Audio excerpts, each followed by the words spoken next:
banjobenclark.com, and God Bless America. We're going to learn that song today, and it's going to be fun. It's going to be a little bit challenging. It was challenging for me to write it and to learn it, and I think it may be a challenge for you, but it's going to be worth it. It's going to get our pick hand really, really working. So there's lots of skills and techniques in this particular arrangement that you're going to use in other stuff too. So I think we're going to hit 2 or 3 different main points in this lesson. That's always fun to do, huh? If you're watching somewhere else beside banjobenclark.com, I'd be honored to have you on board the site. As a Gold Peak member, you can have access to like 600 lessons, which is just crazy talk. Let's jump right into God Bless America on guitar. We have a challenge with this song because the melody, even when you play it fast, like we're doing, the melody is still very drawn out. There's lots of space between the melody notes. So our challenge is to keep that melody in the forefront, let people, continue to know that they're hearing God Bless America, but also present interesting things in between the melody notes that support the melody and don't distract from it too much. Now, over the last couple of weeks, I've been playing some out of the C position, doing some more cross-picking stuff, in particular like Church Street Blues. And I think that's come through in this arrangement a little bit. It's what I like to hear. It's what I like to play. So we're going to be doing a lot of cross-picking type stuff to fill in some of the holes. What do I mean by that? Well, there is literal cross-picking where we're going to do like a banjo roll. But then there's also what I still call cross-picking, and that's when we go over 3 or 4 strings using this alternating pick pattern. You don't have to alternate your pick patterns, but I do. Stuff like this. We're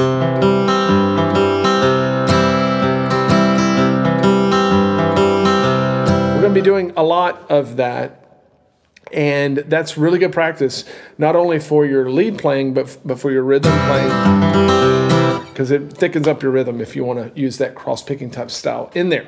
Okay, what I want to do really quick is just look at that basic melody with you, just one line of the basic melody, so you see what I'm talking about as far as what the melody notes do.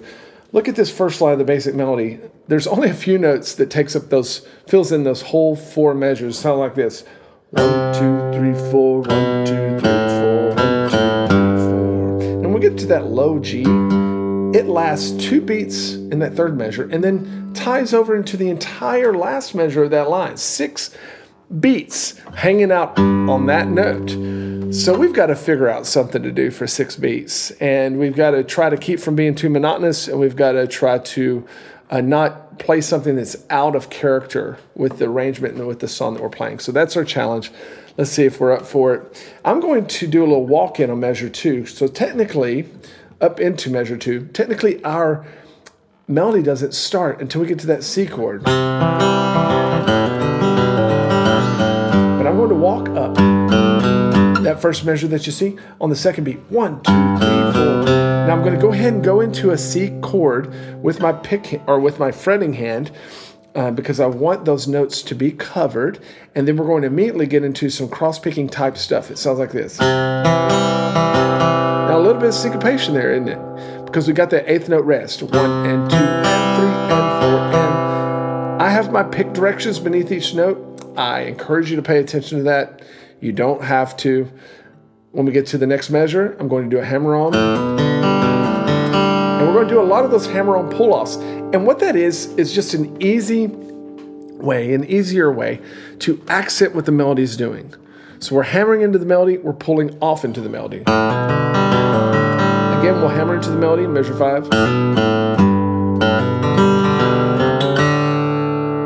Now, those last couple measures there are a bit of a challenge timing-wise. So I want you to pay attention because we come in on the end of 4. So let me count that. 1 and 2, 3, 4, and 1 and 2 and 3. Why did I do that? I don't know. I just played it like that when I was first trying to figure it out, and then I went back and tabbed out what I was playing. So, it's just it's just what I defaulted to right there. It's not really a rhyme or reason there, but it fills in the spot pretty good. The main thing is this, as we look back at this line, what is the melody? It goes. And are those notes there? They are indeed. Listen for them.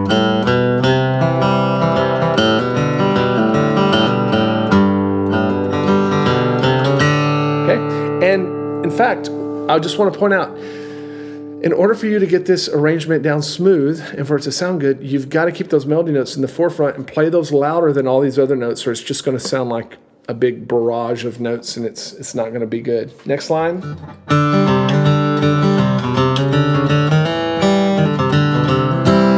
you hear the melody notes? Dum, bum, bum, bum, bum. Those are the melody notes. So there's a lot of notes there that aren't technically melody, right? But the melody is being reinforced, and that's what we see in that first measure. So I play the melody note, then I slide into it, then I play it again. Then I go down,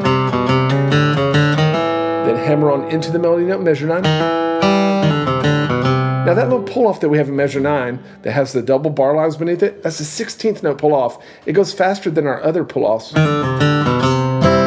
A bit more of a challenge to play, but they sound really cool, don't they? That whole line.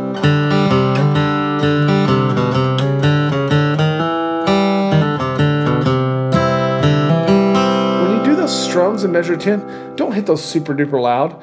Just come up and just kind of brush over those strings. Measure 11, we'll go to a F shape. What does our melody do? It goes.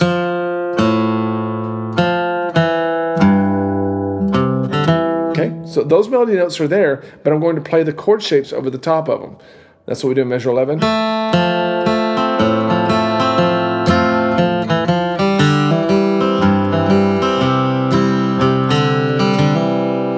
That line again.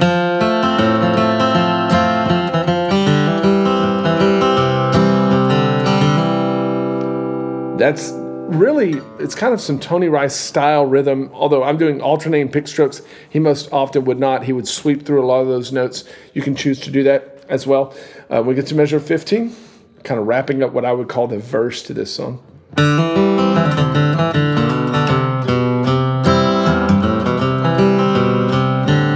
What is the melody doing?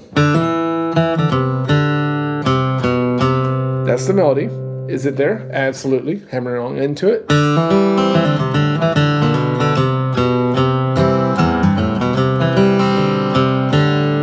Pretty fun, huh?